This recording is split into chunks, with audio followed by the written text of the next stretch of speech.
I think that it's important that we not conflate apologetics and evangelism. People too often run these together.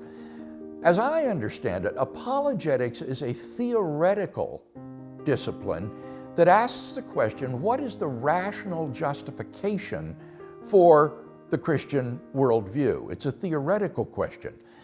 Evangelism, on the other hand, is a practical matter of sharing the gospel, and apologetics can be useful to the evangelist in providing a defense and commendation of the gospel, but they're not the same thing.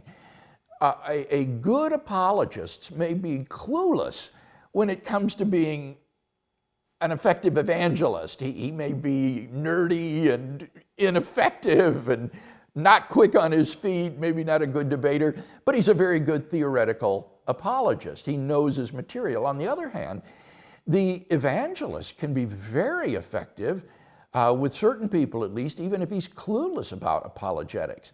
And in my experience, I don't think you really need apologetics with most people when we share the gospel. We should never allow apologetics to become a substitute for the presentation of the gospel. Our calling is to share the gospel with people, not our favorite arguments and evidence.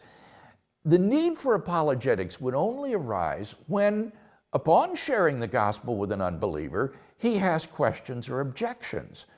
And then, I think, we can draw upon apologetics to respond effectively to those objections and questions. To ignore the unbeliever's questions or objections is unbiblical and unbalanced.